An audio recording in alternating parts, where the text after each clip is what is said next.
Okay, so tonight we're doing something a little weird. We are going back to the puzzle we did last week. We're not going to learn the pasuk again, like from scratch, but basically, especially because it was a difficult pasuk. Um, but there's a Rabbeinu Yonah. I call it like a mini essay on the two personalities of the Tom and the Yashar, or the Tom and the Yosher. Okay, and I want to do it, but I'm warning you. Okay, here's several warnings slash disclaimers. Okay, disclaimer number one, and this is by way of explanation, not excuse. I got a horrible sleep last night. I've been up since 2, so my brain is a little foggy right now. Okay, which is partially why we're ending early.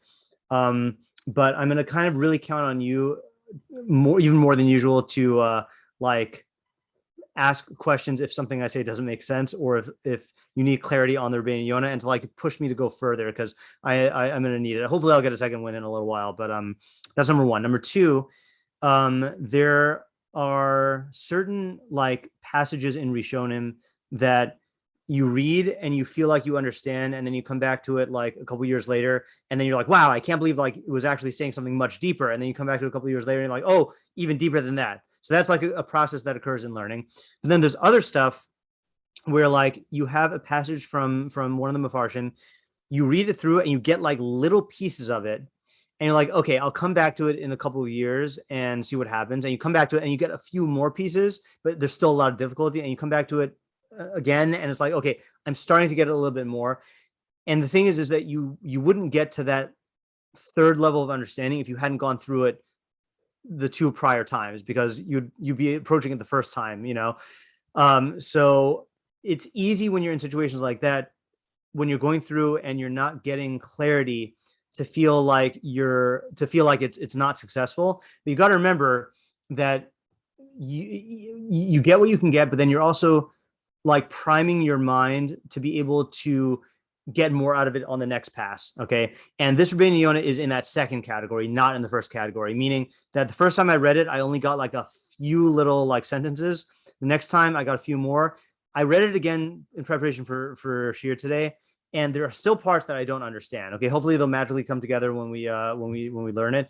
But it's a difficult Rabbeinu Yonah. And then for that reason, that I'm going to have disclaimer number 3 is, if anyone feels the need to just like sneak away in the middle of Shiur, I will not hold it against you. This is not our normal Mishlei, okay? And it's not even going to feel like learning Mishlei. It's going to feel like learning about a Mishlei topic, but we're really going to be focusing more on learning Rabbeinu Yonah, okay? More so than Mishlei, and really getting his view of these two personalities, okay? So what we're going to do is we're going to start off by just rereading the pasuk to refresh our memory. But again, we're not even going to go through all the questions again. Okay. Just read the pasuk. Okay. So the pasuk was in 11:3, and it said, Tumas Yesharim Tanchim, V'selef Bogdim Yeshadem. Okay. The 6 simple words. The Tam quality, okay, wholesomeness, integrity, innocence, we'll have to define it according to Rabbeinu Yonah when we read it. Of the Yasharim, the upright, will lead them or guide them. The Selef Bogdim Yeshadem, but the crookedness of Bogdim will devastate them or rob them. Okay. And I'm going to actually kind of ask us as much as possible to get rid of any memory of what we did last week. Okay. Like if you find those ideas like in your head, it'll be in your best interest to like erase them. And if you've forgotten already, then you're in better shape. Okay. Okay, so oops, you know what? I got to share the whole screen. Okay, so now we're going to do the Rabbeinu Yonah. And the way I think we're going to do this, just to try to make this as followable as possible, is we're going to read Rabbeinu Yonah, and after each point he makes, I'm going to try to type a little summary, okay, which we can kind of come up with together. And I will display the Rabbeinu Yonah at the top of the screen here. Okay. And stop me again. We're going to... I don't know where this is going to go. Okay. So, and again, if you like have an appointment that you remember, then if you were to just duck out. Okay. Tumas Yisharim Tanachem V'selef Bogdim Yeshadem. And it's going to start off pretty easy. Ata Pasuk Shlomo Alav Shalom Lahoros Inyan Midas Hatom Umidas Yosher. Now Shlomo is making his introduction to teach us the concept of the trait of the Tom and the trait of the Yosher. And by the way, if you're confused about the words, I don't know why he goes back and forth between Tom and Tam and Yosher and Yashar. I don't know if that's grammatical or what, but we'll just call it whatever you want. Okay. V'hem shnei inyanim ukrovim b'dimyon zelazeh. Okay, they are two concepts, but they are very similar to each other. Al kain yichabrim hakasuv b'makomos harbe. Therefore, the psukim juxtapose them or join them together in many places. Commotion Emar, as it says in Eov, Ish tam v'yashar v'yirei elokim v'sar meira. So it describes Eov as a tam and a yashar. Hatom v'hayosher domim b'inyanam. So Tom and Yosher are similar in their concept. V'chein sur meira, b'sibas yiras elokim, and also the concept of turning away from evil because you're afraid of God. V'chein tom v'yosher yitzruni. It says in Tehillim, it juxtaposes them again. Tom and Yosher will protect me. Nemar anshe damim yisnu tam. It says that men of bloodshed hate the tam. V'hamikros ha'hem sidurim b'inyan ha'hafachim. These psukim are arranged about their in regards to their opposites. Shehateva sone es hefko, because naturally, a nature hates its opposite. Ve'ohev es domehu, and loves what is similar to it. V'kasuv l'mal lezeh, and it is written above this, ish chacham nishpat es ish evil, v'ragaz v'sachak ve'inachas. Okay, it says a wise man battles with a foolish man, and rages and jokes, and there is no rest. V'ha'inyan, and the idea ki ein nachas lezeh mizeh, is that they don't have any rest from each other. V'alzeh, or any pleasure from each other. I mean, v'alzeh amar shehayisharim yivakshu nefesh hatam la'ava v'chevra lefi she'inyanam domeh. And based on this, we can say that the upright seek out the tam out of love and friendship because they are similar. Okay, now did anyone get? He's basically making one point. Anyone want to try summarizing? He quoted a lot of stuff, but he was basically making one simple point.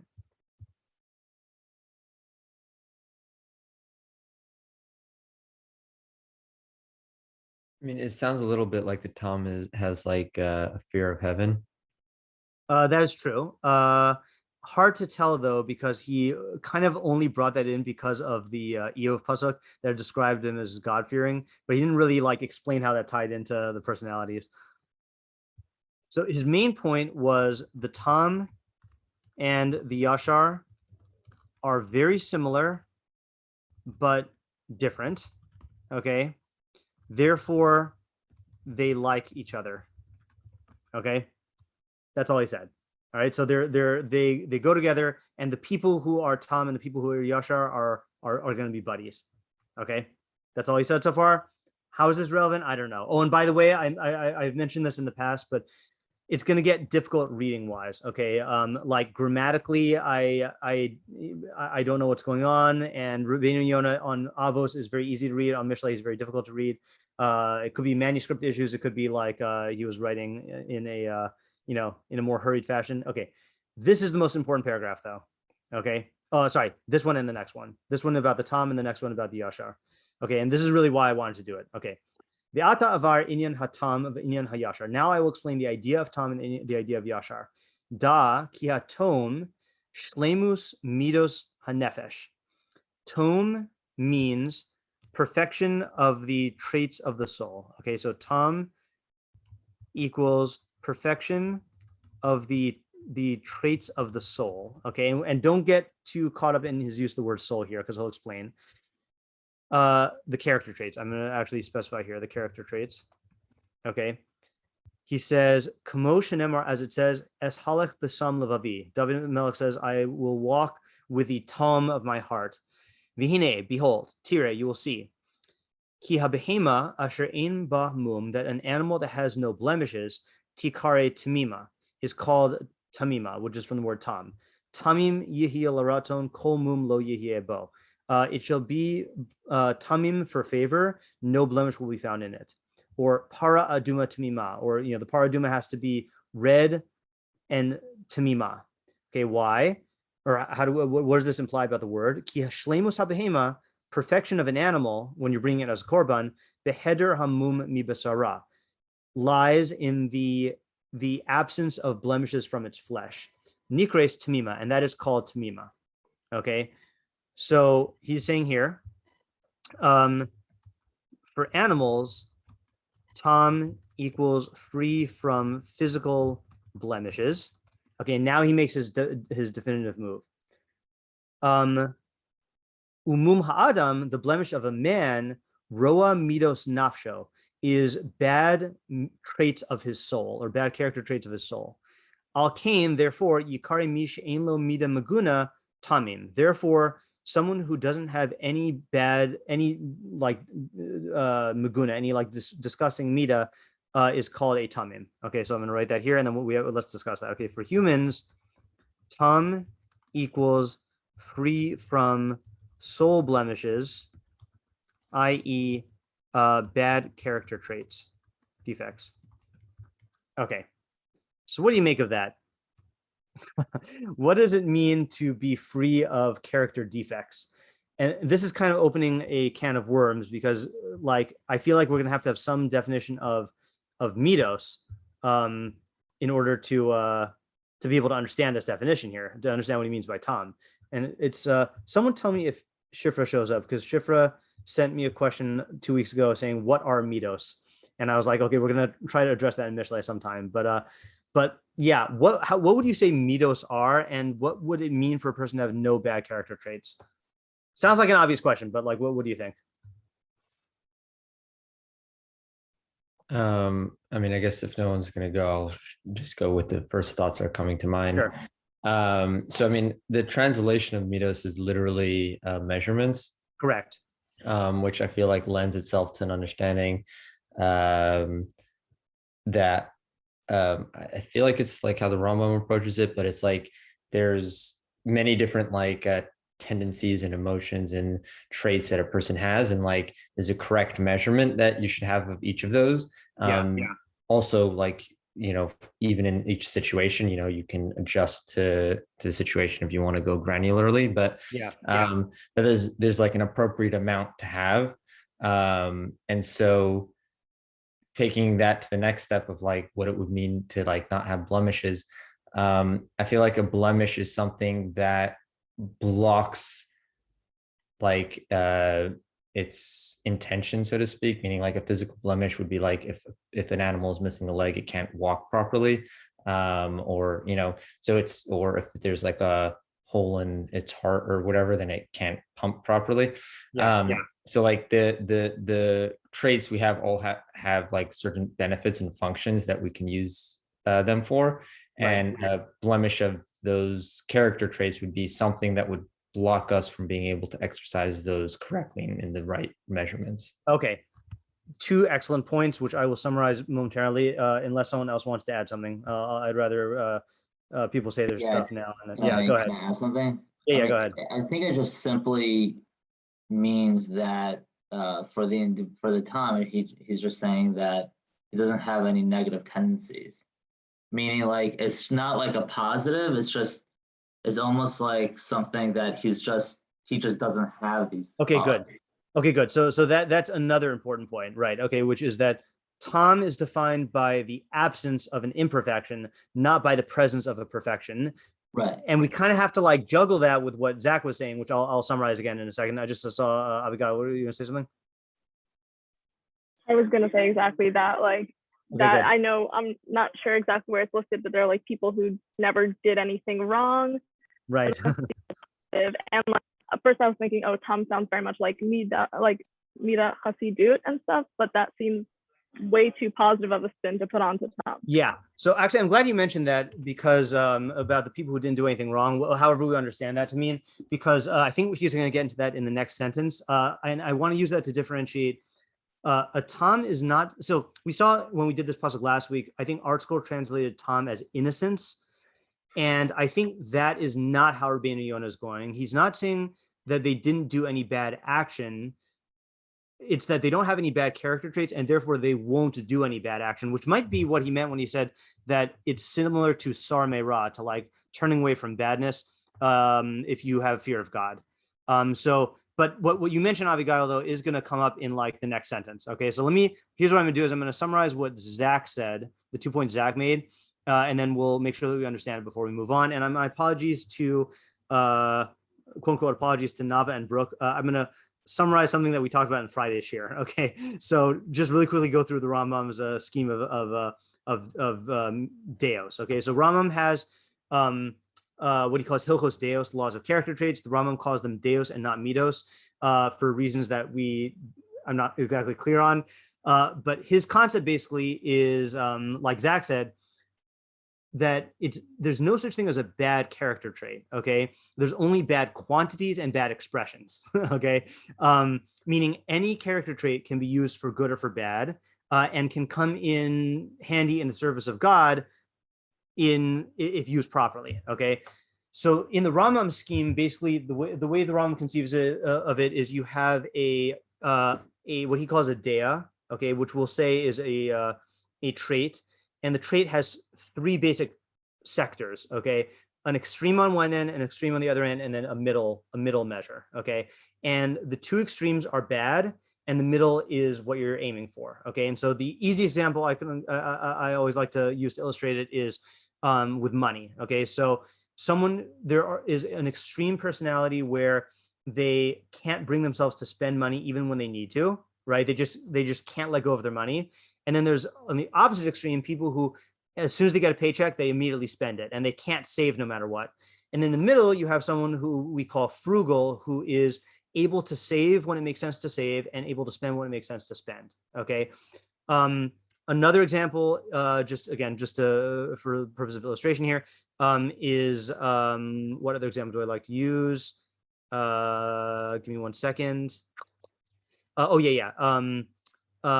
Recklessness and cowardice are two extremes. Recklessness is you see something as dangerous and it just doesn't affect you, and you just leap into it even if it means that you're going to die, okay, like without reason. Then cowardice is when there's no real danger, but you react as though there is danger. And in the middle, you could call it bravery or courage, where you recognize the danger and if the situation calls for it, you move forward despite your fear and you engage in it with all the proper caution. Okay. So, the middle is what we're aiming for, and the middle is what we're aiming for because it allows for the maximum fluidity of decision-making, where if you are pulled in one extreme direction, let's say you are a coward and the situation calls for bravery, you're not going to be able to do what needs to be done because you're going to be recoiling. And similarly, if the situation calls for restraint and you are reckless, you're just going to jump right in and you're not going to be able to exercise that restraint to be able to make a decision. So you're aiming for the middle, not because the middle is a perfection, but because it is free from the influences of both other sides. Okay, that's my understanding of the Rambam, and that's the idea of the measure, right? Is that you got to get the right quantity for a default, and then also certain situations call for certain additional quantities of stuff. Like, again, classic example, usually we don't say cruelty is good, but if you are a parent, and let's say like, your kid is crying and it's over something that like, you need to let them cry for in order to learn a lesson. Like, you can't just give in and spoil them. You need to like let them cry, and like you could sympathize with them, but you have to like exercise that amount of like cruelty of like letting them cry. Or, if you're Shaul and you're commanded to kill Amalek and you have mercy on the king, then that's going to interfere with you. And that brings us to Zach's second point, which is that the reason why these are blemishes is because they interfere with the true function of man. So the true function of man is to use the mind, is to use his mind. And if you are being pulled in one way or another by an extreme character trait, then you can't do what your mind dictates. Or if you're thinking in a certain area and your emotions are affecting your thinking, then you're not going to be able to arrive at the truth objectively. Okay, and that's why these are blemishes of man. Yeah, Rivki? Yeah, I'm just wondering, when we are talking about like this type of person, like the Tom, are we saying that like it's not necessarily like there's like an exact measurement that every single person has to meet, but is it more so that like because everyone is just automatically born with different character traits and different levels of those, that for each person that it would be different, rather than like, let's say it's Tzaddik, like more straightforward? That's a really good question. So here's how I would describe it, is that there is let's say you reach the level of Tom and Avigail reaches the level of Tom. Now, what will that have in common and where will it be different? So what has in common is both of you will be in situations where you are not being influenced by your emotions in one extreme way or another, and therefore you'll have fluidity of thinking and decision making. So in that, if I looked at both of you, it would be identical in terms of your mitos. Okay. However, like you said, people are born with different pulls, so let's say like you are much more naturally inclined towards, I don't know, towards saving money, and Abigail is more inclined to spending money. So the work that both of you needed to do to like resist that would be different. And let's say like her or let's say you both have the extreme of like inability to save money, but yours is extremely like as soon as you get a paycheck you just spend it, and hers is like like she'll save it and then she'll spend it on her birthday or whatever. So the midpoints might be located at different points on the spectrum because your spectrums might be different. I don't know if that makes any sense. So like the results are going to be the same. All toms are going to look with like a certain uniformity, but what the work they take to get there and like where they are on their individual spectrums, it might differ from person to person based on their nature and nurture. Did that answer your question? Yeah, I don't know if you can see me, but Oh, I yeah. couldn't see you. Yeah. Okay. Yeah. All right. Good. Okay. Any other questions on this tom so far? Okay. Now he introduces something which I don't know whether to treat this as a new point. Okay. He says, V'chein amru Rabbeinu Zal al inyan tzadik tamim. Okay. So they also say about the phrase tzadik tamim, which is about Noach. Tamim bidrachav, tzadik b'ma'asav. Okay. Tamim in his ways and tzadik in his actions. Perush tamim bidrachav b'midosav. So what does it mean tamim in his ways? That means in his midos, in his character traits. Also, it says in the first pasuk of Tilim Kufyud Tes, happy are those who are tamim in their derech, which means tamim midos v'hanhagos, tamim in their character traits and behaviors. Same thing in when it says in your ways they will recall you, of Rabim Kahem, and many like that. And he just ends off. So I know I told you to forget everything we did last week, but this reminded me of a point that we made. I think someone asked the question, I forgot who asked this question. What's the difference between Tzaddik Russia and like, let's say Tzaddik and a Chacham, and like that type of Mishlei personality, and then Tom and Yashar. And I think what we said last week was Tzaddik and Russia and Chacham and Fool really have to do with how you interact with the outside world, and it stems from something inside. But the thing that actually makes you a Russia is how you actually interact with the outside world. If you had all these thoughts of that the Russia has, but you never ever acted upon them, I don't think Mishlei would call you a Russia, because it has to do with your impact on the system. So I think this supports it, this Gemara that he's quoting, because it's saying that a Tamim, and we're saying Tam and Yashar have to do with how you relate to your own values. So I think Tamim Bidrachav, Tzaddik B'masav, fits into what we said last week, where Tamim has to do with your internal world, and Tzaddik and Russia have to do with how you relate to the people outside of yourself. Yeah, I have a question on that. Yeah. Well, not on what you just said, but on Tamim Bidrachav and Tzaddik B'masav, meaning like. Yeah.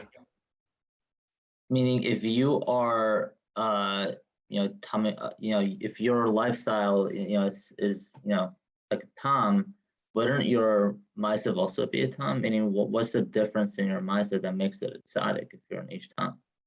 That's a really good question. What you just said, that's, how I was thinking about it at first, but like, yeah. So I wanted to defer the question until we read the next paragraph, because the next paragraph he talks about the Yosher, and the real question is going to be what's the difference between the Yashar and the Tzaddik. Okay. Mm-hmm.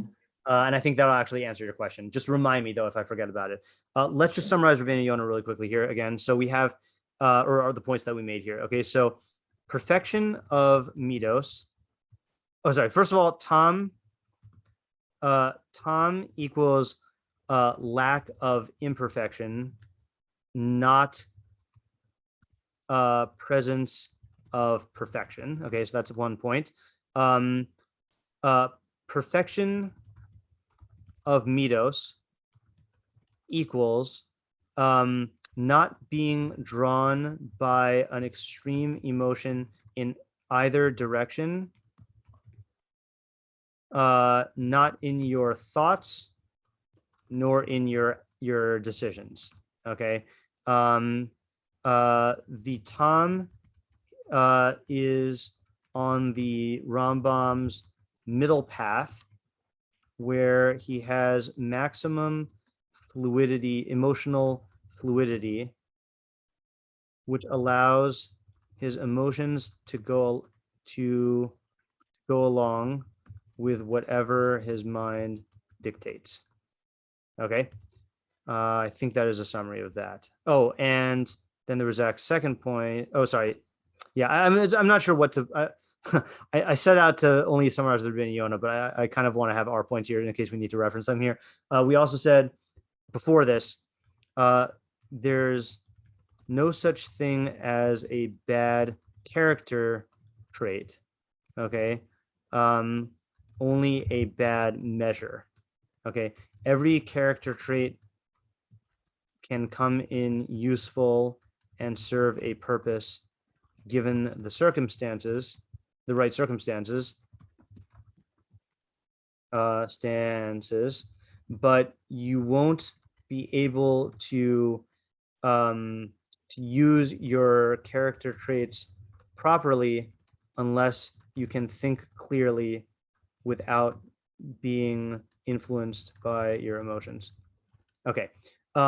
Now I just want to say two things. One is just to underscore how radical this is, okay? Because I think that we are raised with this idea, certainly like in American society, but I think even in Jewish sources, I think we are raised with this idea that there's such thing as bad character traits, like envy is bad and like cruelty is bad and stuff. And it's true that there are, within each dea, there are going to be character traits that are more often good than bad, but there's no such thing as an intrinsically bad character trait, and I think like it's an important Mishlei point that like if you feel like you have bad character traits in you, the goal is to not get rid of them. It's to be able to rise above them to the point where you can make decisions and then utilize them when necessary for whatever's called for, and that's like I think a much healthier approach where you're not trying to like zap inner parts of yourself, and like get rid of them or view them as evil. A yeah. point to that. Sure. I think that point is very useful for like trauma therapy or maybe any kind of therapy, in the sense that like learning how to deal with certain emotions. It's not that you have to like get rid of parts of yourselves or certain parts of feelings, but learning how to exercise those thoughts and feelings. Correct. Yeah. And in fact, for Brooke and Nava, and for anyone who listened to Friday's Shiur, we were talking about the Rambam says that there are two character traits that you never want to give into no matter what, or you never want to go to the middle path. Even you want to go all the way to the opposite extreme, and that's haughtiness and anger. Yeah, right. Arrogance or haughtiness and anger. And so one of my friends in Carusos, who's who's a therapist, said that he's been troubled by that Rambam because completely getting rid of a certain emotion is can be unhealthy, or if you try to get rid of it, first of all, it's going to be impossible, but secondly, like it could be unhealthy. And so he said, it'd be nice if we could work out a way to reconcile the Rambam with what we know is healthy based on modern psychology. And like I think this is a healthy, or this is a start at least, which is that you're not getting rid of any of these things. The ultimate goal is to harness them. Like we say, the Chazal say on the Shema, and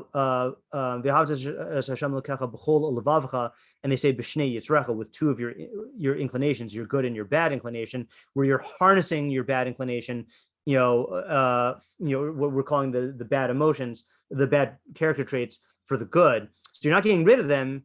You're just in a position where you can make the choice about what they do and how to use them, rather than them dictating your actions. Okay, there was a second point I was going to make. I don't remember what it was, so we will go on. I have a question as well, which is, sure, how is a lack of perfection different from the presence of perfection? You will see in the next paragraph. Okay. Here we go. So now comes the Yashar. The Inyan Torah Yashar, okay, and this is nutrient dense. This is a nutrient dense paragraph, okay. also difficult to read. And it sounds like he repeats himself, and that's where I'm kind of unsure. Okay, he says like this: Ohev hayosher ubocher hatzedek v'hanachona. That's his first definition. He says the concept of the attribute of Yashar is loving what is upright and choosing what is righteous and right and proper. Okay, I'm just going to write that down. Okay, Yashar equals loving what is upright and choosing what is right, what is righteous and proper. Okay, not the clearest definition yet. Okay, but then he goes on. Uvichlal Torah hazeh, included in this attribute, shehu makir hayosher v'nachon levav be'emes, is that you recognize uprightness and that your heart, which I think here he means your mind, is firmly in truth. Okay, in reality. Okay, why? Ki lo yikar ha'adam ohev ubocher mibli sheyakir haneha v'hanivchar, because you cannot call someone someone who loves or chooses unless you know what you are loving and choosing. Okay, so let's just write this down. Okay, included in this this trait is that a person recognizes what is upright and his mind is firmly in truth. Since you can't be called a lover or chooser unless you have knowledge of what you are loving and choosing. So this is a very important note here. Yeah, go ahead.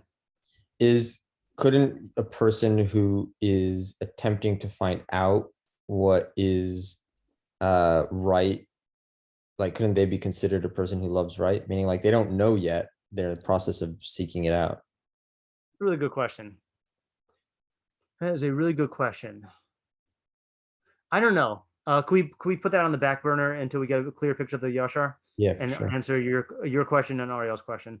I only have a limited number of burners, so you'll hopefully remember so it doesn't boil over or whatever muscle we want to use. Okay, the teva hayashar hanimzabo, the nature of the Yashar that is in him. See, this is what's frustrating about the Rabbeinu Yonah. Okay, he starts off by saying the description of the Yashar, then he says included in the description, and now he says the nature of the Yashar.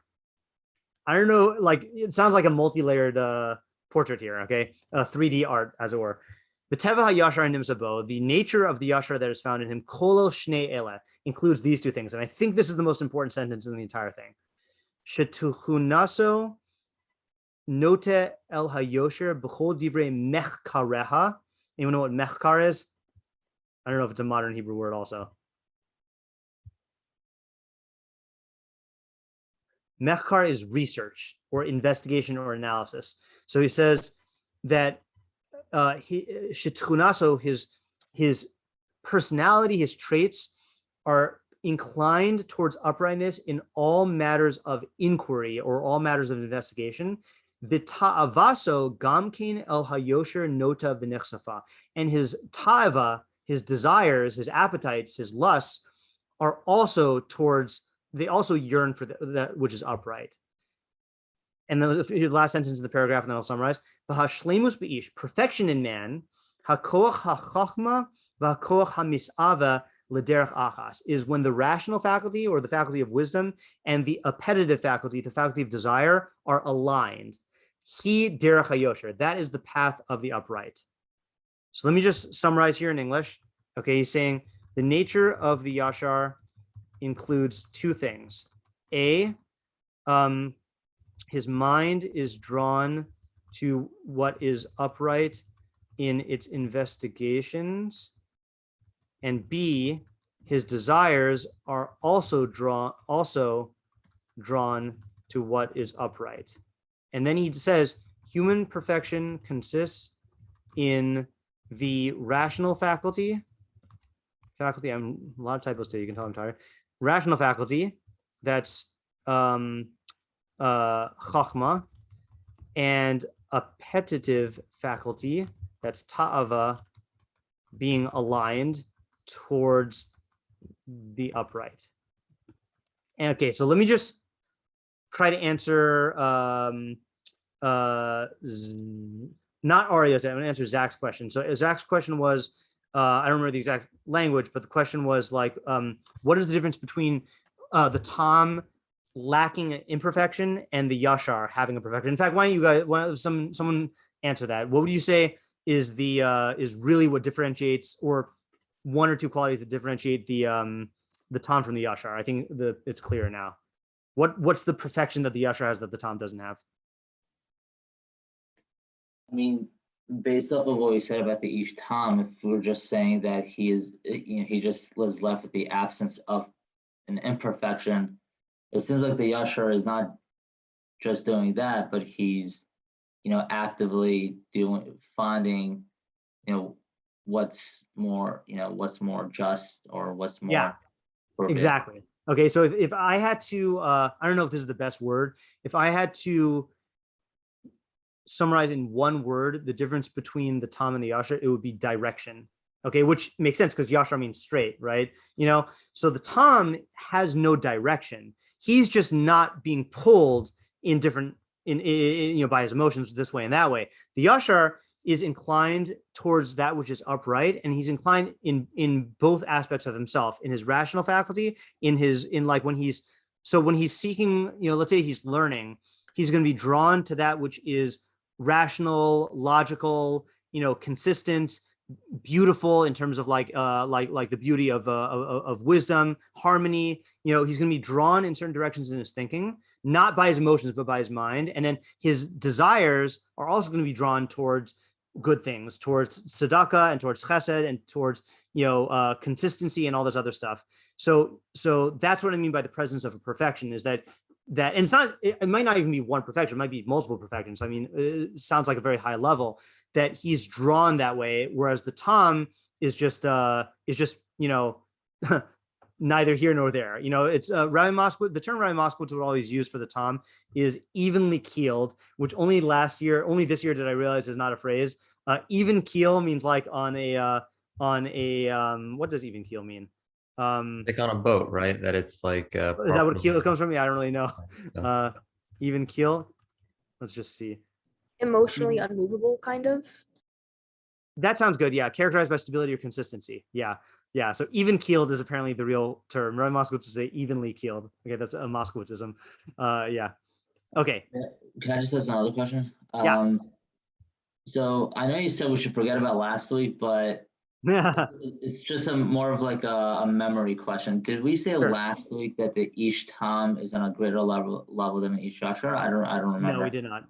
We did not. Okay. Yeah, and the thing that made us say that was because the pasuk, the plain shot of the pasuk is the Tom quality of the Yashar will guide him, and so it made it. I think that's what we said based on that it sounds like the Yashar has the quality of, he's building upon the quality of Tom, which makes sense according to what we're saying now also, because it sounds like you're not going to be able to become a Yashar unless you have this even keel. If your emotions are pulling you this way and that, you're not really going to be able to become a Yashar.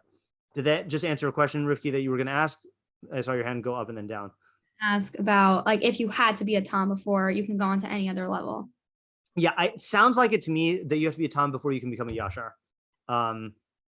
But because I don't see, if you have emotions pulling you in extreme directions, I don't see how you can become a Yashar. You might be able to demonstrate the concept of motion without having perfected it yet, meaning like a person I mean, you could have like certain areas where you are you're on a straight path, like in certain areas of knowledge or certain areas of action, but as an entire personality, then I don't really think you can be a Yashar without having the foundation of a Tom. Yeah, I guess I was just wondering, because I think like we were talking about before, that certain people are just born with, certain characteristics or better or worse at certain things. And I was thinking about like, obviously this isn't the best example, but let's say like, like Yosef or one of the Avos, obviously they all had character development throughout their lives, but like possible to like skip for not a normal person, maybe, I'm not sure, to skip stages or not.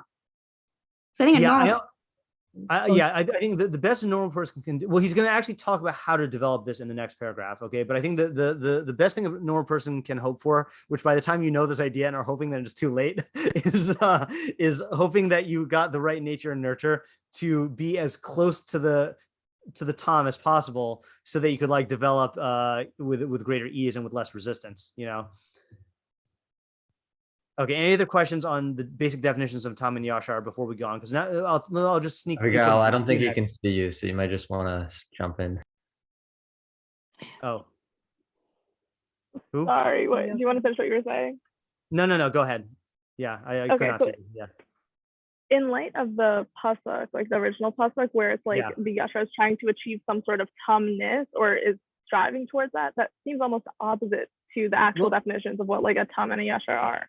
Right. The way we wanted to say it, the translated at least, is the tamness of the Yashar will guide him. Right. So is the thing that's bothering you that it sounds like the Yasharness of the Yashar will guide him, not the tamness, right? Sure, but also the fact that it's like it's not, I don't know how to word this. It's almost like the tam quality is something that's being superimposed onto the Yashar, while really it's almost like the opposite.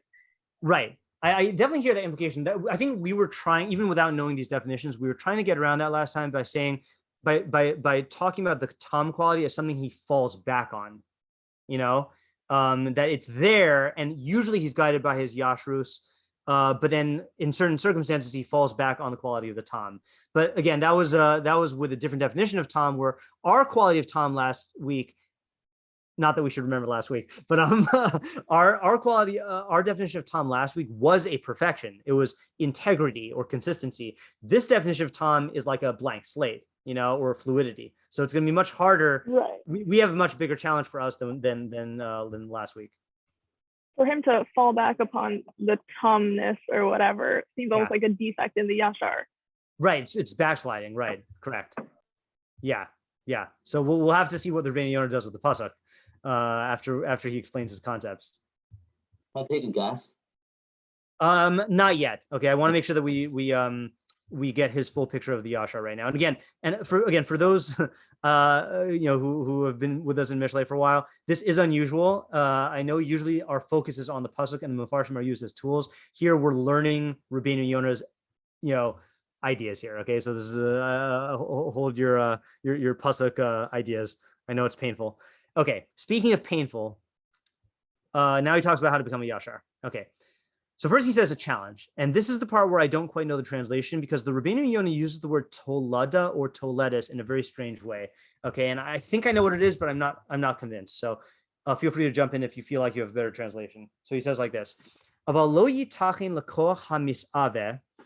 Oh, and then let me just back up for 1 second, just so we know that the different parts of you. Okay, so there are two basic parts in the way Rabbeinu Yonah is talking about the person: the koach hachachma, or the koach hasecha, which is the rational faculty, the part of you that thinks and perceives truth, and then the koach hamisaved, the desirous or appetitive faculty that seeks pleasure and avoids pain. Okay, so that's what he means by the appetitive faculty, the koach hamisaved. It says aval lo yitachin. Oh, you know what? Did we not summarize this, or did we? No, we got it. Okay, good. Oh, yeah. Sorry, that last thing. Okay, that last thing is a key point. He says, human. Let's just read that in Hebrew again. Vashlemus beish, perfection in a man, hakoach hachachma v'hakoach hamisave l'derech achas, v'hi derech hayosher, is when the rational faculty and the appetitive faculty are in line with each other, and that is the straight path. So I think we both in yeshiva and in Shalhevet often threw around the phrase like having your emotions in line with reality. It's interesting the nuance that Rabbeinu Yonah has here. He's not saying to get your emotions in line with reality. He's saying to get your emotions in line with your mind. Okay. And I don't know what all the implications of the difference are, but like, you can never really know whether your emotions are in line with reality, but you do have a mind, you have a chachma that is your best tool for knowing reality. And the best you could hope to do is get your emotions in line with that, To me, it kind of feels a little bit similar to what we're talking about midos, that like they're always good. It's sort of like emotions, rather than looking at emotions as something to overcome. It sounds like, like rather than like not trying to be gluttonous or whatever, it's more like get your desire to eat in line with when you should eat and for the right reasons. Yeah, right. Yeah, that's a good way to put it. Yeah. That makes sense. Yeah, like again, the metaphor of the animal and then the rider, is like you just got to steer it in the right direction. Okay, so now he says the challenge of aloi tachin lekoch hamisave mibli heyos toladato gamkein lihis avos l'tzarche haguf ulahanaos hahargashos. Now, I think the way the Rabbeinu Yonah uses the word tolada or toledas is the like the genetic makeup or the natural constitution of something. So what I'm getting from the sentence is he says it's not possible for the appetitive faculty. He's going to use double negative. It's not possible for the appetitive faculty to not also desire the needs of the body and the pleasures of the senses. Zulasi im ha'ishahu ye'ader ha'hergashos, unless the person is devoid of feeling. Okay, so what does he mean here? So he says, I think what he means here is that you have an appetitive faculty, okay? Like you are born with it. All human beings have appetites, okay? And you can't shut off your appetites. Your appetites will want bodily needs, and they will also want sensory pleasures, okay? So the question is like, what do? They crave these things. So he says what you do. Al kain tzarech ha'ish zeh l'chazik behergel uvahamshacha es kocho hamisave betoladata el hayosher. Therefore, this man needs to strengthen through atomic habits and through continuation. He doesn't say atomic, but through habit and through persistence. Okay, or I should say tiny habits, really. Es kocho hamisave, his appetitive faculty, betoladata, in its like basic makeup, el hayosher, towards what is upright, ulahosif yom yom al ta'avasa el hayosher, and to increase day by day its desire for what is upright, ulasalik natosa el shara taivos v'hanaos, and to remove it being inclined towards other desires and pleasures. Okay, so let's put this in English here. So he's saying you have a problem, okay, which is you can't simply say like, I'm going to get my my appetitive faculty. You can't simply do what Rifki was asking about, which is skipping steps. You can't just say, oh, I'm just going to get my appetitive faculty in line with my mind. No. Why? Because your appetitive faculty has appetites. That's why they call it the appetitive faculty. It wants food and wants pleasure. Okay. So how do you get it to want yosher, to want uprightness? Well, you have to train it. Okay. And how do you train it? Through habit and through repetition and through removing its attachment, through conditioning its attachment to what is upright and removing its attachment to what is to the lusts and to excess pleasures. Okay. Now, how do you do that? So he says, how do you remove these other desires? Bimenias hamachshava v'hapol mehen, by removing your mind. And machshava here means actionable thinking. Okay, it doesn't mean like a thought flits into your head of like, oh, I want a donut. It means like being preoccupied with it, removing your machshava and your actions from them. Zudlasi kedei tzorech kiyum haguf v'ha'amadas toledes koach evarav amezek tuhunasam. Accept what is necessary for the preservation of your body and the operation of your limbs or your organs in line with their natural homeostasis. Mezek tuhunasam. Okay. Whew. Okay, so hold on just a second. Yeah, might as well just layer everything on top. So much here. All right, let's summarize here. Okay, somebody's like this. Okay, so problem, okay, which is your appetitive faculty wants things that are not uprightness. Okay, what do you do? So he said, so solution, okay, is reprogram your appetites through habit and perseverance to desire to not desire taiva, right? I'm going to translate taiva here as fantasies. Okay, fantasies. And instead to desire what is upright. Okay, how do you prevent them from desiring fantasies?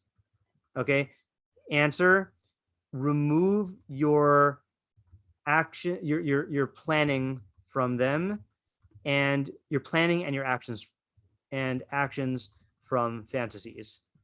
Okay. Let's just go back and make sure I got all the points here. It's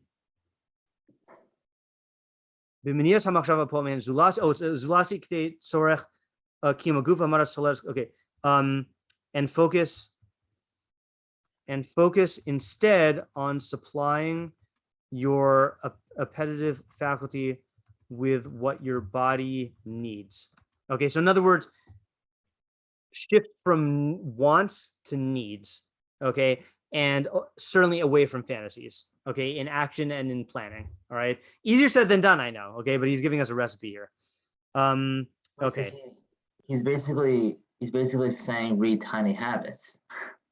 Yes, I mean, there are other tricks and shortcuts. Yeah, and Tiny Habits would fit in.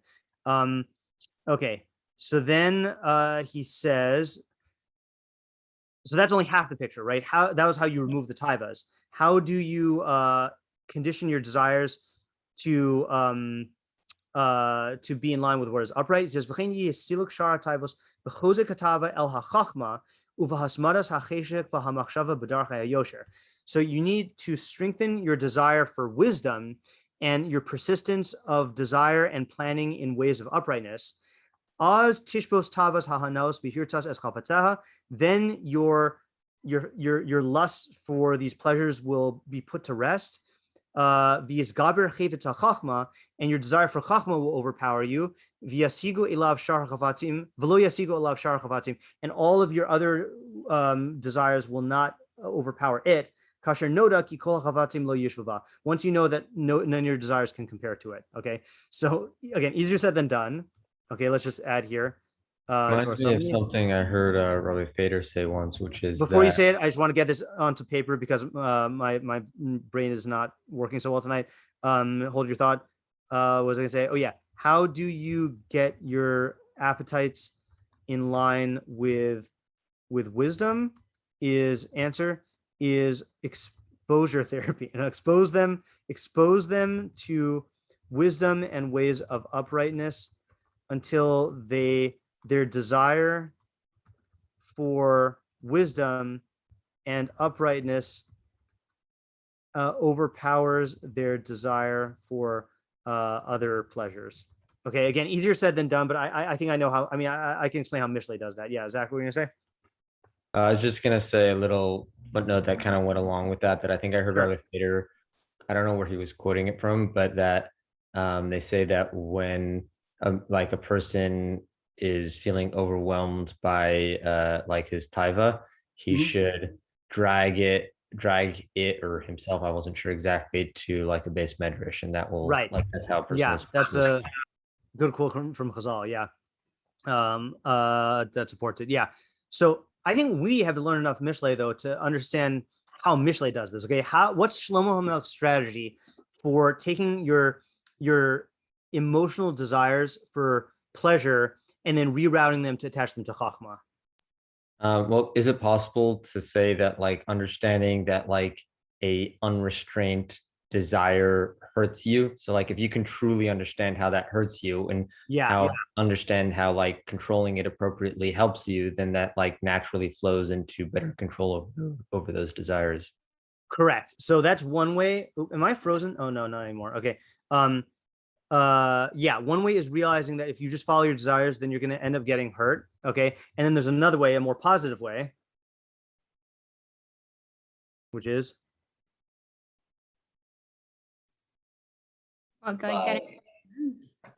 say again, Rivki.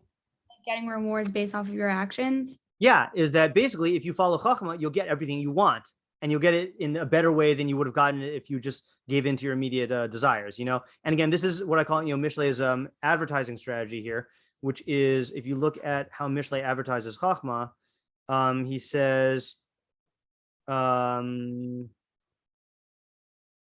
look at this. And I'm going here because Rabbeinu Yonah quoted this, but I'm showing it to you in context.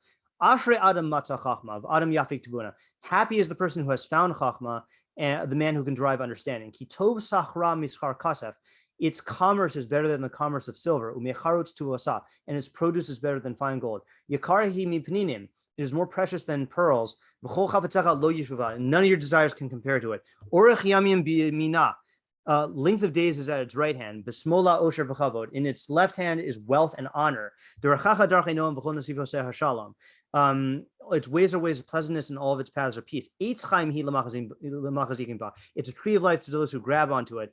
And those who support it are happy. So basically, that's, I mean, I don't know why Rabbeinu Yonah doesn't say this, but that's how you do it. You can't just get your emotions to attach to Chachma. You got to speak to your emotions in their own terms, and your emotions already want money. So you show them, hey, emotions, if you follow Chachma, you're going to get a lot of money, and you want popularity, you're going to get a lot of popularity. And then what happens is eventually over time, you become, instead of being attached to the particulars, you become attached to the process of using your Chachma to get stuff, and you start to realize how enjoyable Chachma is. And then at a certain point, you've transitioned, and now you're attached to Chachma, and these other things pale in comparison. Yeah, Rivki? So I was going to ask, is what Rabbeinu Yonah is saying different than like what Rambam says, let's say with like studying nature? So like through studying nature, you're going to be hopefully more aligned with like Hashem's will and reality. And then what we were saying before about like reality and how we think. So is that different? I think it is different. Okay. So in studying nature, you can get your mind to be attracted to uprightness, but I think your emotions are still going to seek what they want. Like the guy who is, who's greedy or who likes sports cars, studying nature is not really going to affect that, so he's not going to be able to like reprogram those parts of his midos, and get them in line with Chachma, unless he appeals to them in their own value system, which is, you want cars, here's a great way to get cars, and then you start to become attached to the Chachma of it, and then you're attached to Chachma. That was not the most articulate sentence, but we got what it meant. Okay, so now he says, we're almost done with the paragraph. V'yazor es ha'ish hazeh teva hayosher asher bo. The nature of uprightness in this person's that within this person will help him. The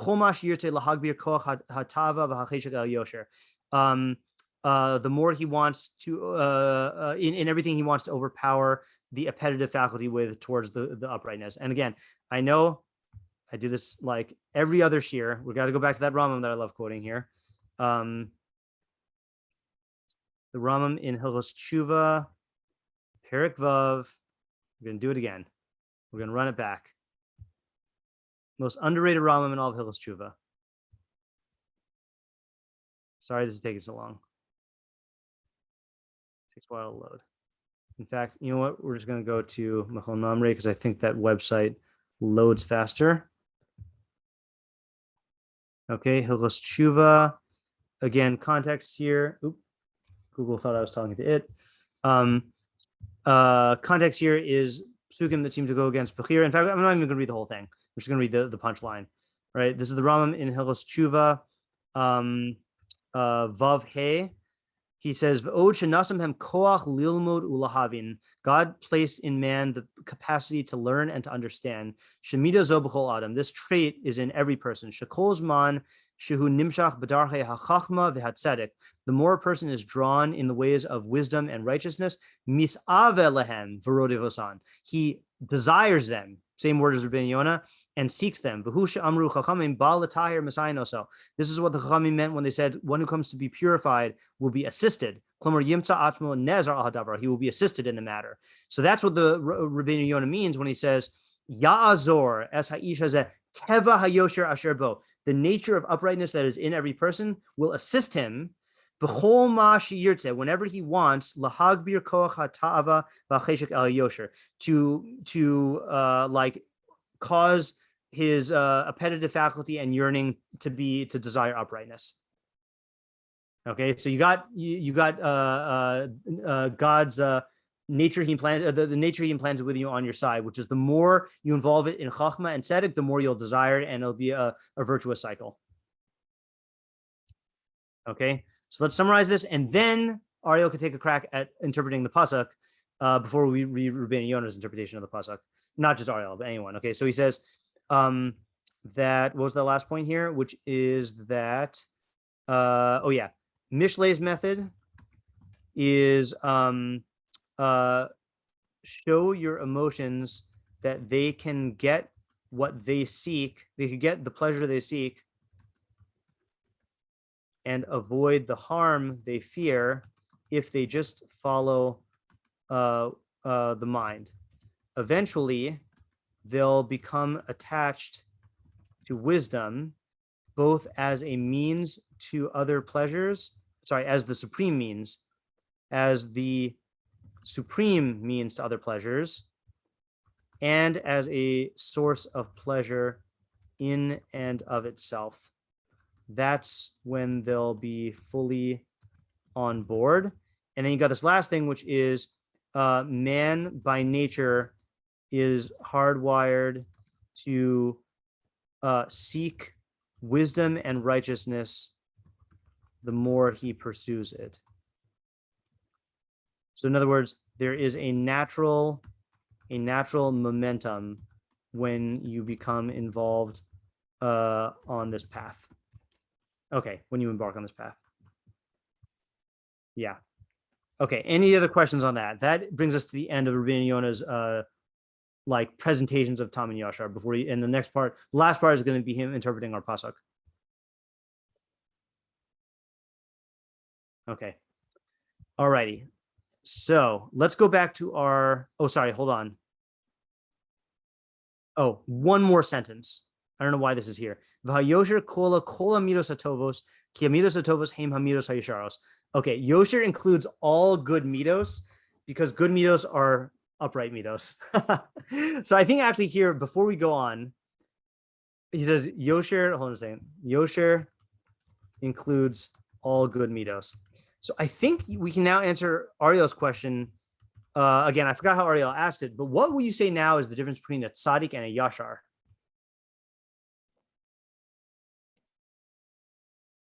I mean, well, yeah, I mean, the difference is the tzaddik's still focused on the whole system, but, you know, the Yashar, he could have good mitos just in his own world. You know, he doesn't have to, you know. That's true.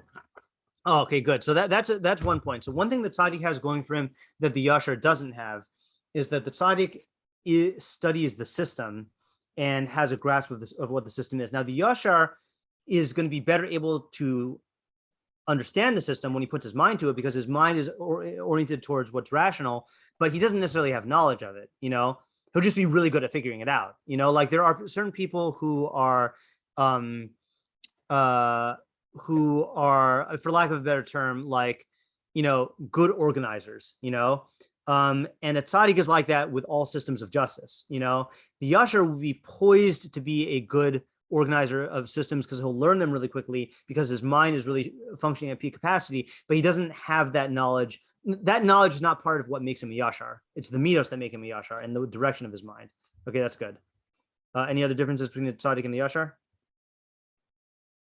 I just realized Hashem is called tzaddik and Yashar in Hazino. I got to look into that. Tzaddik Yashar who? Interesting.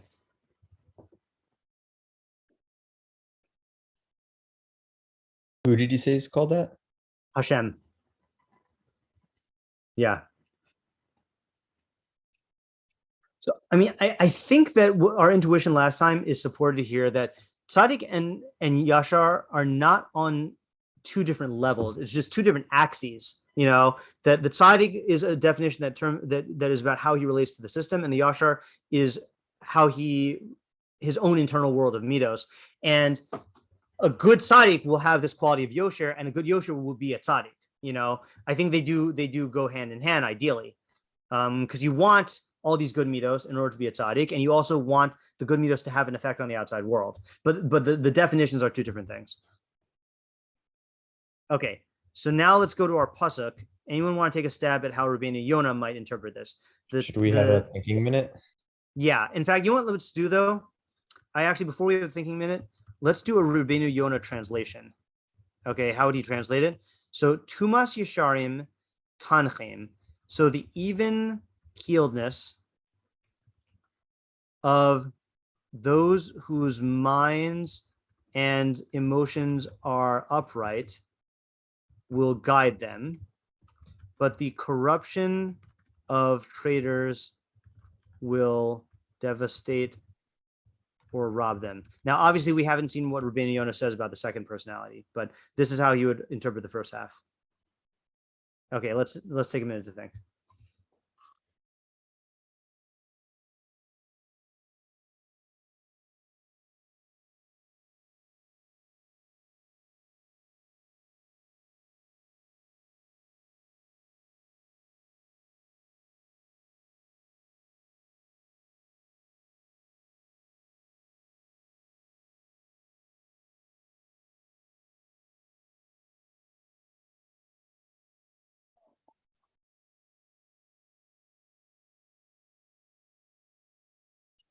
You know what? I want to check Ala Torah and see if there's any other translations of Tanche, because my intuition is telling me, my Shlomo Spidey sense is telling me that that Rabbeinu Yonah is taking this differently. Tanche. I want to say it means to give them respite. No. Okay, fine.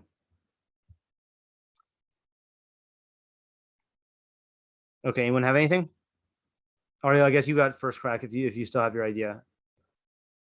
Well, I was just trying to answer one question Sure. about how how it would, how if you're even, what's the word used? Killed. Even killed individual.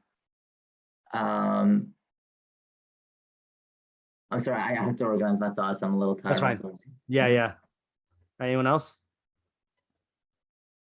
I just make an observation that the parallels line up, I think, really nicely in the first and second half now, because the traitor and the the Yashar is a good parallel, and like even keeled and corrupt.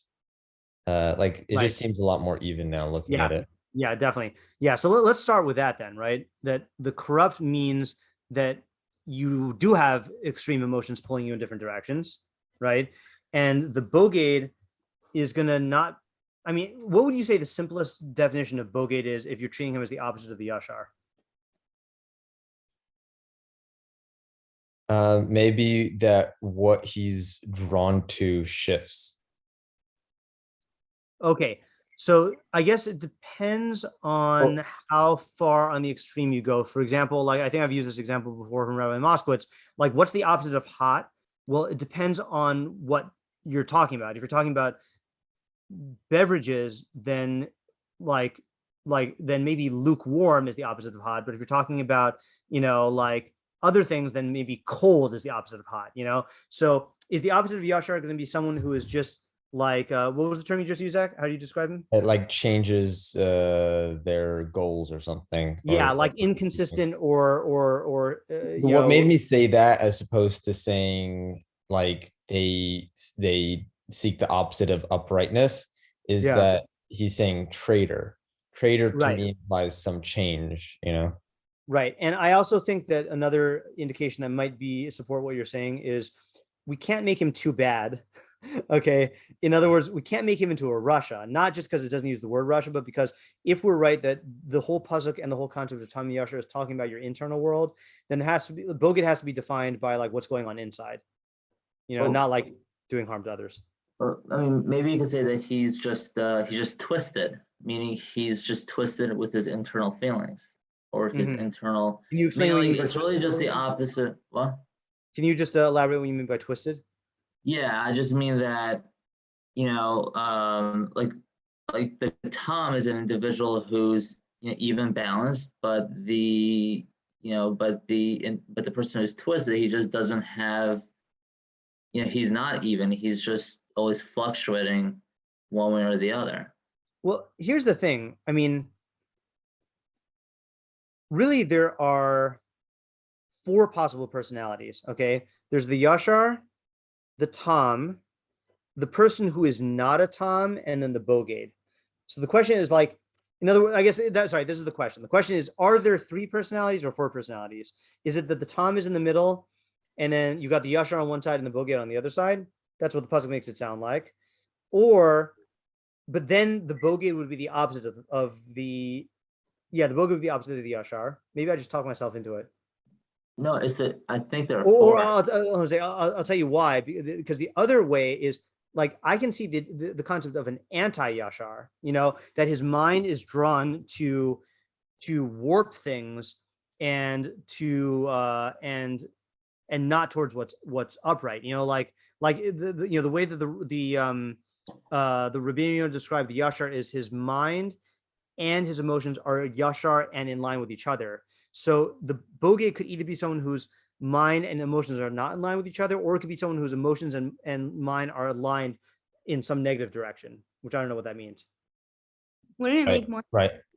That's like that it's not necessarily, I feel like we wouldn't make the jump to say that he's inclined toward the opposite of what's upright, but why can't you just say whatever isn't upright? Because those are two different things. Or like just not necessarily like always being in the reality of what is upright. I think you could say that. I don't know. I'm still bothered by the term traitor. Yeah, to me and the fact that he's going to be robbed or devastated does not seem like someone who just does not have the quality of Tom. I don't know if that person is really going to be characterized as a traitor or devastated. Yeah, Zach, what are you going to say? Like, I like the way you just categorized it. Those two possibilities were like very clear to me. Like, like either he's drawn away, like they're in sync, but the opposite of the Yashar, or they're not in sync. And to me, the not in sync like seems to capture this word of traitor. Like that's like that to me fits. Yeah, I see. I can see that. I mean, you are a traitor to you're a traitor to yourself in that way. In the interest of time, anyone mind if we just look at Rabbeinu Yonah? We're already over time, but that's okay. Let's look at Rabbeinu Yonah, okay, and see what he says. See if we can even figure him out. He gives a couple interpretations. Okay, final push. With this introduction, Talmud al bir hapsukim ha'ela, you'll understand these psukim. Okay, let's hope so. Hashnuim v'hamishulashim b'inyan hatama inyan Yashar, which are duplicated and triplicated in regards to the Tam and the Yashar. I don't know what he means by that. I'll go and explain him. Tumas Yasharim Tanchim. Shlemus Amidos Hamagaas El Hayasharim Mituledes Yashram. Oh, it is like, it might be like what Avigai was saying. The perfection of Midos Hamagaas El Hayasharim that comes to the Yasharim Mitoledes Yashram from the nature of their uprightness. Yashram Ya'azrim B'chol Asher Yagbiru Tavasam V'hergal Hanhagasam Liknos Amidos Atovos, because their uprightness will help them to overpower their desires and their habits to acquire good midos. He tanchem l'shamram mikol michshol b'maseim. It will guide them to protect them from every stumbling block in their actions. Kamosha Kasuv, as it says, Bihis halachacha tanche osach. When you walk, then it will guide you. What does he mean? Sounds like he's using a different. Oh, okay. Hold on here. Okay. Maybe we got everything wrong. Well, not everything wrong. Okay. Let's go back for a second. Tam, he said, means shlemus midos and nefesh. Okay, perfection of the soul. Okay, of the traits of the soul. Now, he defined it negatively, that absence of any bad trait. Okay, but if you think about it, someone who is just a Tam and someone who is a Yosher, the Yosher's perfection of the soul will be different. In other words, like this. Tam just means evenly keeled. Okay, that's the base level. All right, that's the vanilla or the whatever. No, vanilla. Okay, that's the base level. Okay, Yashar is you're attracted to uprightness in your investigations and in your actions, but that will also bring about perfection of midos. That perfection of the midos that the Yashar has is his quality of Tamness. It's his perfection. In other words, Tam means perfection of midos. For the person who's not a Yashar, perfection of midos just means the middle path. But for the Yashar, perfection of midos means actually having good midos, because that's where he's going to end up. Is if you take a Yashar and you set him go, and then you check back on him in 5 years, his Yashrus will end up causing him to develop a lot of good midos because he's investigating stuff with a straight intellect and he's aligning his actions with it, you know? But isn't that slightly overcomplicating it? Like, couldn't we simplify that same point by saying the Yashar has a desire, let's say, to go forward, and that desire, meaning in order to really go forward, you have to have those balanced qualities. So when he stumbles, he's still desiring to move forward, so he's going to readjust and keep on trying to balance out those qualities. Yeah. So I mean, that's what we said last week, and I still like that idea, you know, and it does fit in with Rabbeinu Yonah's definition of Tom. In other words, the only difference is last week we said it's the integrity that is his baseline. Here we're saying it's his fluidity and his lack of being drawn to an extreme. That's the baseline that he falls back on. So that's why when he stumbles, it's not going to harm him. Yeah, I kind of like what you're saying. I like what you're saying because, like, I mean, it makes sense because at a certain point, your new normal is your baseline. Right. But see, I want to make. Go ahead. Yeah. I was just gonna say that, like, you know, if you live a certain lifestyle for a very long time, like that is your baseline. That is your quality of time. Right. So I just want to point out that as good as these ideas are, I don't think that's what Rabbeinu Yonah is saying. And I just want to read to you why. Because first of all, you see he's mentioned 3 times now that the Usher has all good midos. So he mentioned it in the big paragraph. Then he mentions it at the top of the page. Yosher kol hamidos hatovos, ki hamidos tovos hem midos hayishar. He has all good midos. But Rabbeinu Yonah, why are we talking about all good midos? You just define what makes the Yashar a Yashar is just the fact that his mind and his emotions are drawn towards what's upright. And now he says here on the Dibur HaMaskil, Tumas Yesharim Tanchem, Shleimus Hamidos, Hamagaas El Hayesharim Mitod Ledes Yashram, the perfection of midos that comes to the Yesharim from the nature of their Yashrus. What do you mean, Rabbeinu Yonah?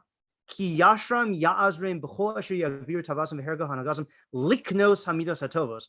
Their Yashrus, which helps them overpower their desires in every case, will help them to acquire good midos. That will protect them from all stumbling blocks. So he is learning that the tamness of a non-yashar is absence of bad midos, but the tamness of a yosher is presence of good midos. And the yashrus itself is being drawn to uprightness. You want me to say that again, Zach? I'm just calculating some thoughts. Sure.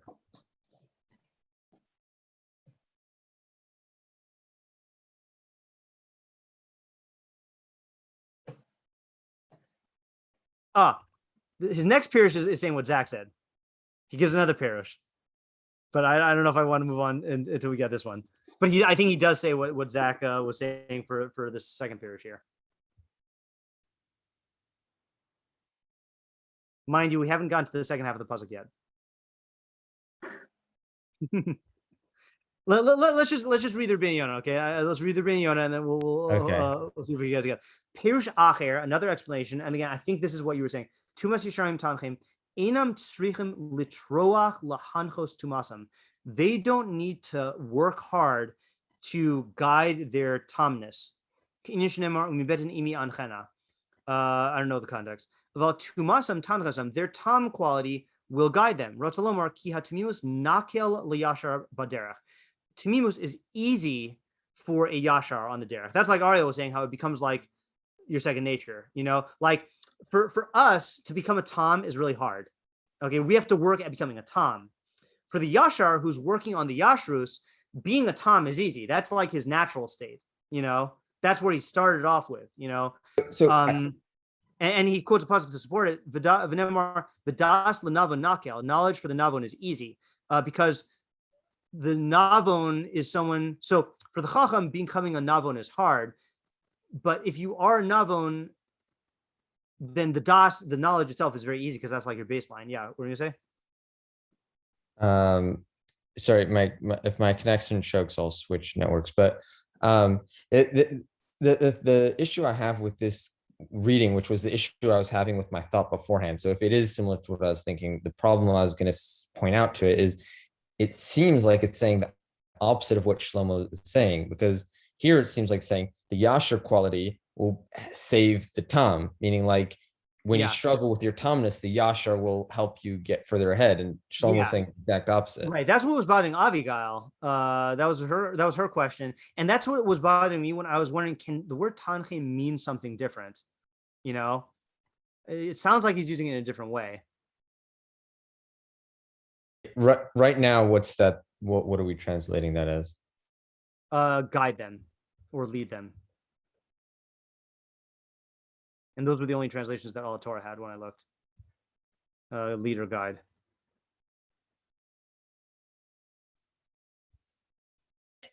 This might be a radical question.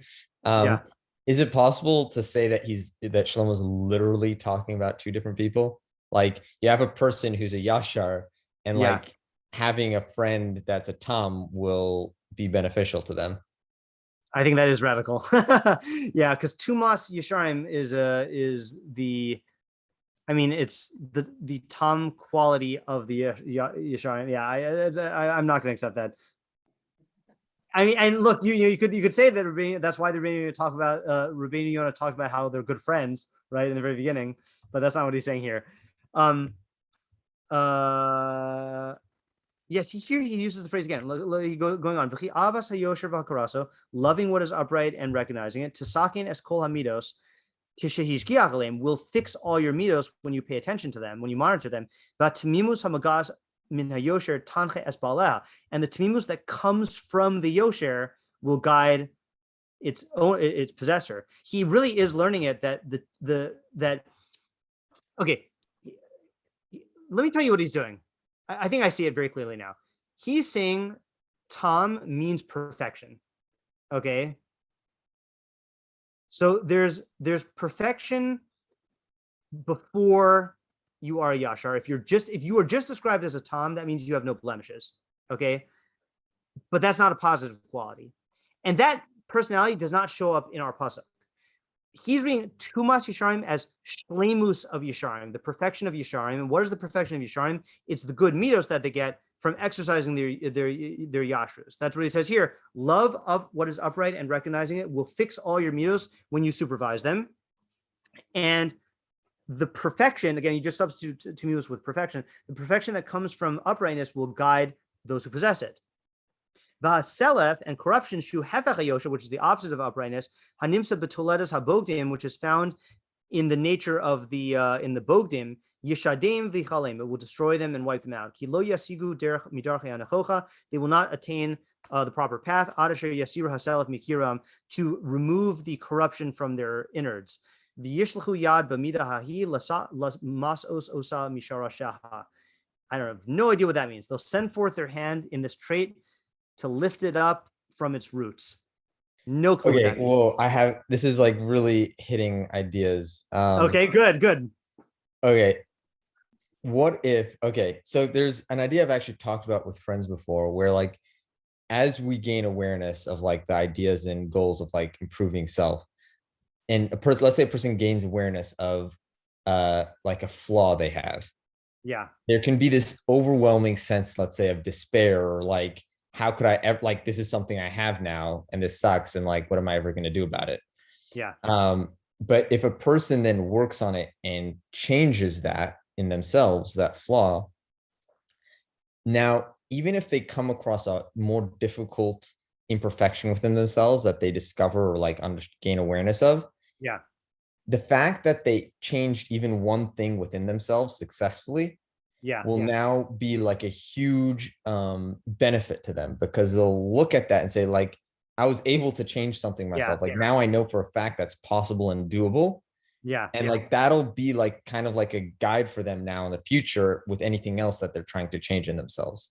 Yeah, that's a good description. That happens a lot in Mishlei. That's another thing I love about Mishlei, that since, let's say you're doing character perfection in a traditional way where you're trying to become like, I don't know, like these lofty traits, so it could be a very long road. But with Mishlei, like when you realize, like you wake up one day and you realize, oh, like I'm starting to act mishleikly in a certain area, it gives you tremendous confidence in the fact that you can change these areas, and like it builds on itself, and then that makes you like renew your efforts, and then like it feeds on itself in a good way. Right. And so like to tie it in here, like with this pasuk, and what seems like the message I'm getting from Rabbeinu Yonah now is that like when you have a person who desires this straight and upright path, they're going to gain qualities. These qualities are the qualities of the Tom. But now that they gain those qualities, these qualities are now also going to guide them, because they realize like they're they're like a perpetual motion machine. Exactly. You use the qualities of the Usher has this ends up developing good qualities, and then those qualities propel him to develop even more qualities. So when he struggles, when he's facing a point where like he's overwhelmed, all he has to do is look at the qualities he's already developed and be like, no, this actually works. My efforts and desires to be upright has already proven like borne fruit, and that'll guide him through this struggle. And I see where you're getting that from the Rabbeinu Yonah, because he says it won't be hard for him. He won't have to toil to direct himself, and it'll come easy to him. You know, that's how it's coming easy to him, because he's seen the results. Yeah, I wish I understood that last part.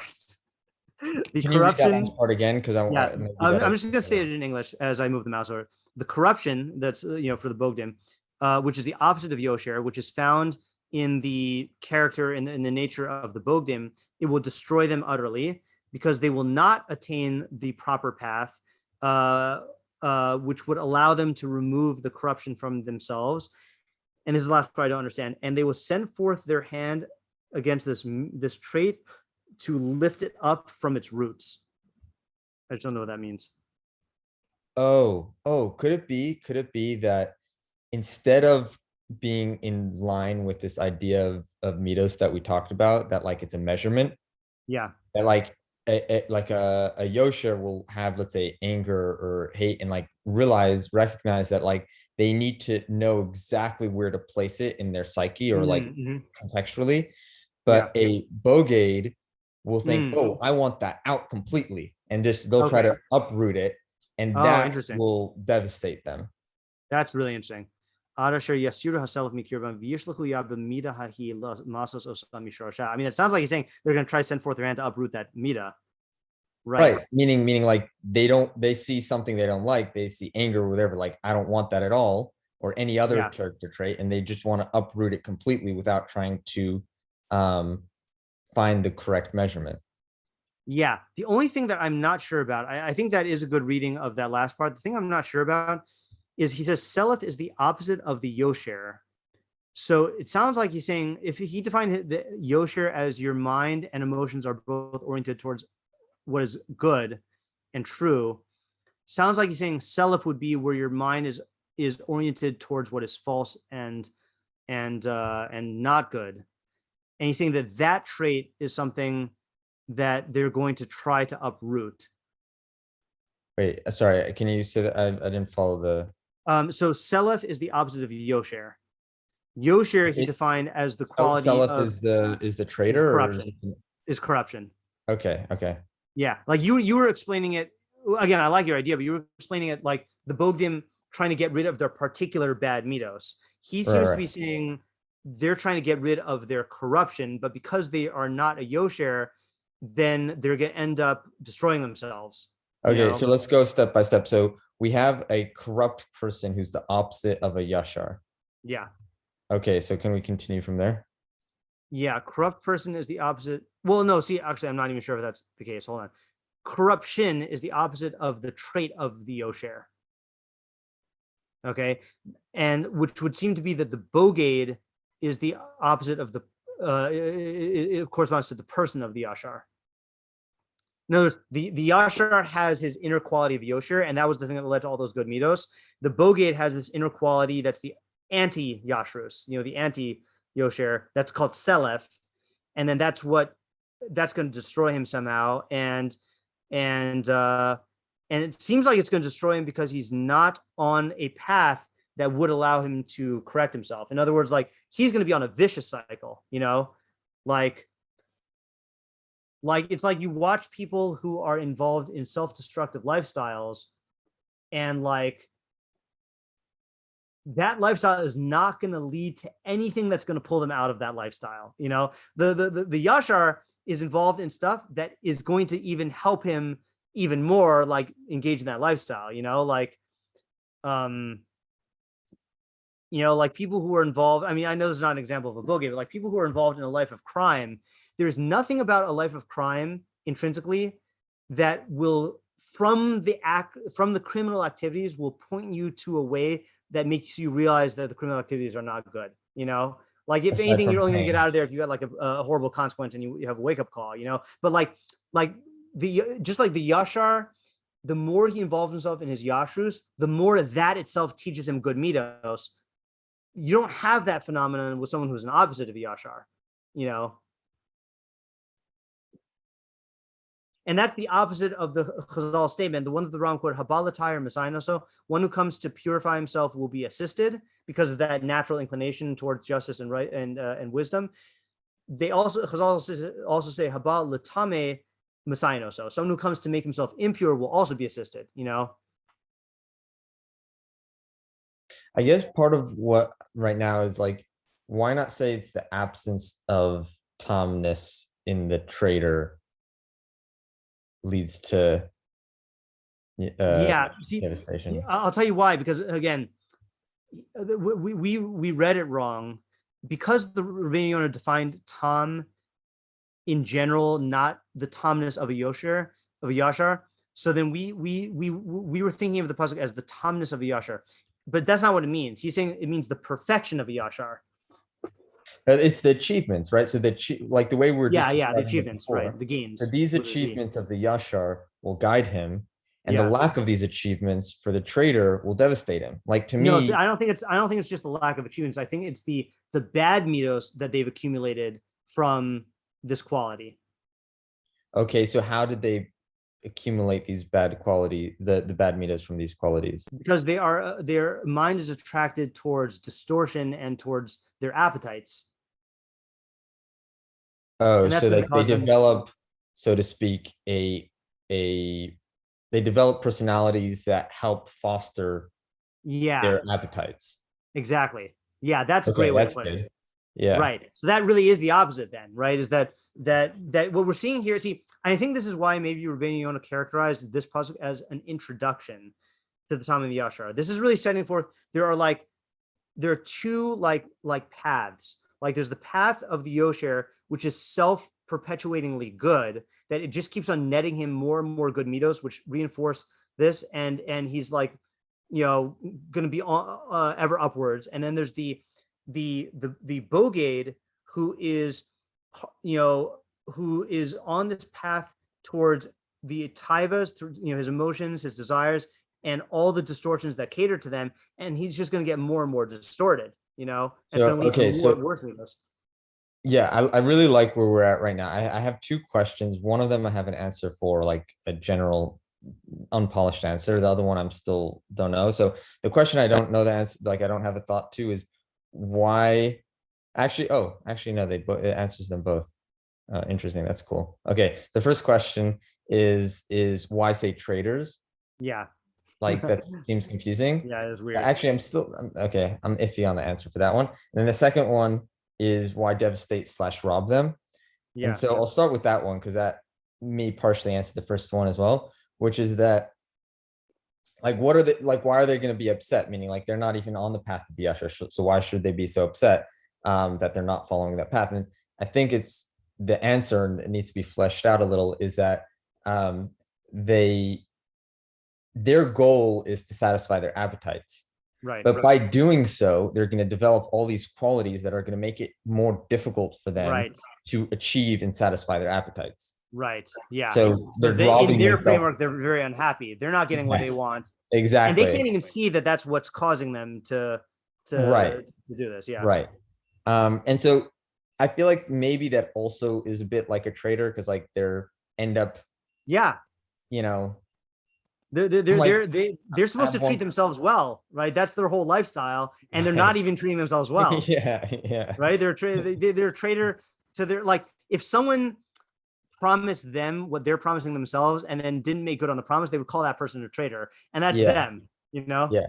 So here's where I'm iffy that like I think that semi works, but like if I were writing that sentence, yeah, I might use the devastate rob them, but I feel like I Yeah. wouldn't with my current framework use the word traitor. I would say a person who chases their appetites, you know?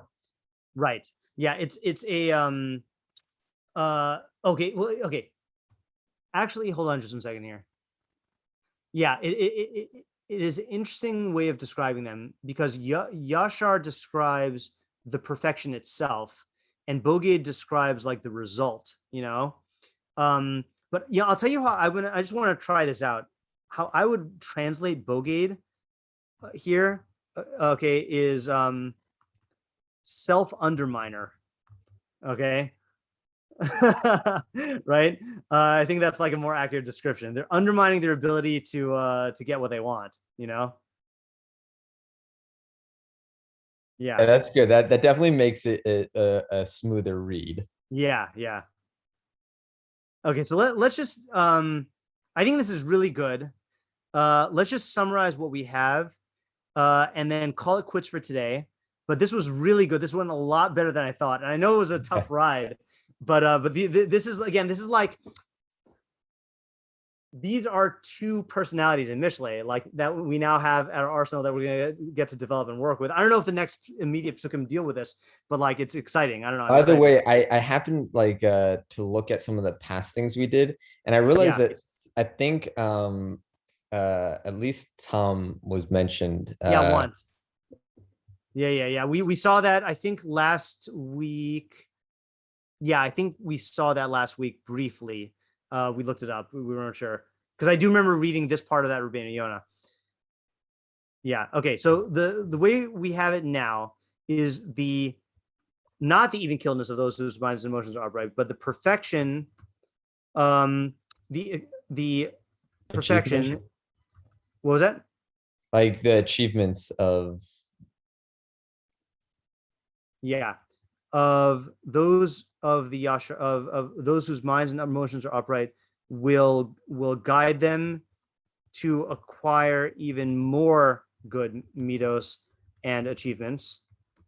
also Right? just like the definition right now of Yashar, I sort of like it, but I sort of feel like it's missing the concept of motion, meaning like or Yeah. drive. Yeah. Is there People, I mean, really like people who are on the straight path really is Can you a say are good. drawn to upright and minds and emotions are drawn to the upright? Yeah, sure. Are drawn to uprightness. Yeah. Um, yeah. So the perfection, meaning the accumulated good mitos of those whose minds and emotions are drawn to uprightness, will guide them to acquire even more good mitos and achievements, right? And by the way, and enjoyments, right? Which is what they're not interested in as much, but they will get them, you know. They just love Chachma more, so that's why they're not seeking these enjoyments. But the corruption, okay, which means the appetitive lifestyle, right? Or wait, can we say could we say the traits developed to support the appetitive lifestyle? Didn't we say? Meaning because it's No. gonna So be that would be treating Selef as the opposite of Tom. Rabbeinu Yonah is treating Selef as the opposite of Yashar. I think yeah, you can read the pasuk in the same in both wait, let me ways. Because you're trying to make it parallel to the perfection. Which structurally, I see why you want to do that, because structurally it looks like Selef is the parallel to Tom, and Yashar is the parallel to Bogeid. All right, so Rabbeinu you're Yonah said saying the opposite way. right. So right now you're saying corruption is the drive for appetites. Yeah. The fantasy-driven appetitive lifestyle of the self underminers will devastate and rob them of their of the pleasures they seek. Actually, he said we'll destroy them, right? We'll destroy them. Okay. Yeah. Plain and simple. We'll just add here by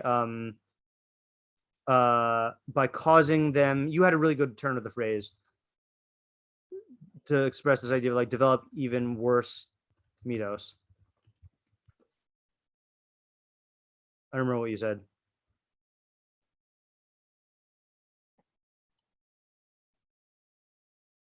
Right, something about like they're Aren't we saying that it's destroying them by making it so that they can't achieve what they set out to achieve, meaning like they can't fulfill their appetites? That's the self-undermining nature.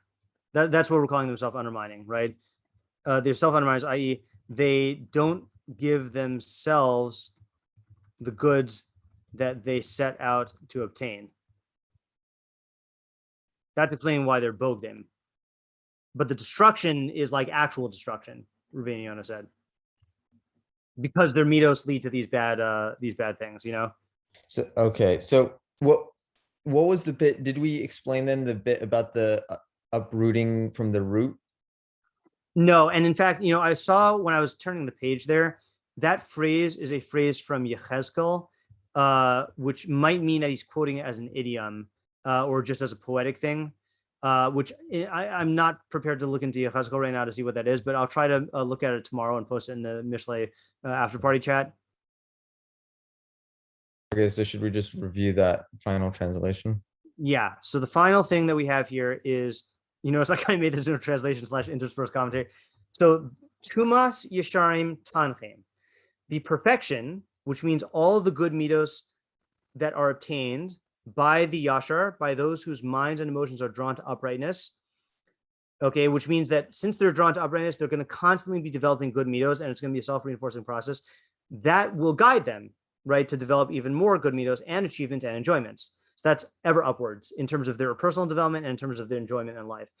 But the corruption, which is the opposite of Yashrus, it's the instead of being driven by truth and right and what is right and your emotions being in line with it, these people are driven by fantasy, distortion, towards just gaining as much, you know, satisfying their appetites as much as possible.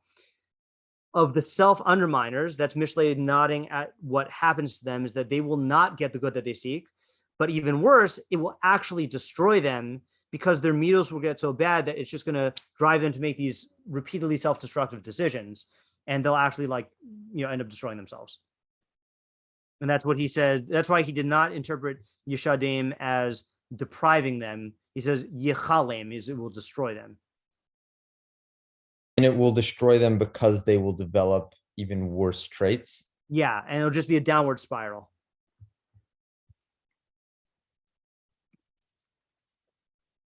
And if you're wondering, well, how does that happen?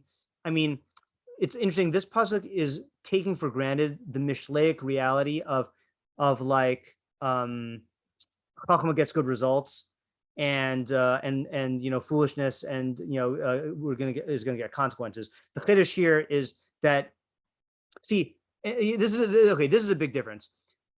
The Avil, or you know, or other Mishleic fools might just keep repeating their same mistakes and just like get consequences. This guy is going to actually be involved in a vicious cycle and like drive himself into destruction. Wait, so at the end of the day, are we saying then that the Bogeid are the opposite of the Yesharim? Yeah, the Bogeid are the opposite of the Yesharim. Yeah, correct. Oh, sorry. Hold on. The Bogeid are the opposite of the Yesharim, and the Selef is the opposite of the Yashrus, not the opposite of the Tumah. It's slightly not symmetrical in the way Rabbeinu Yonah was reading it. I do prefer the way that, Zach, that you were inclined to translate that Selef is the opposite of Tumah, or of Tomness, but I don't want to pursue that right now.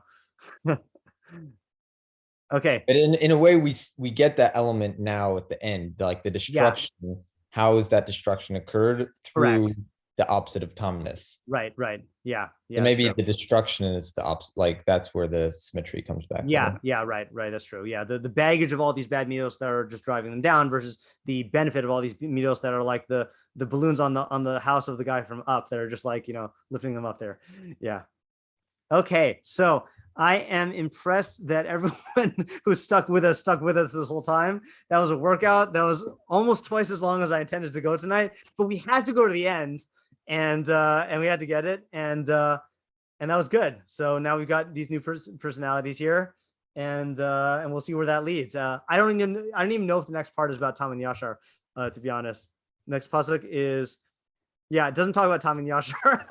It's funny, like I expected this to be like the beginning of like a slew of psukim that talk about Tom and Yashar, but maybe there will be some later.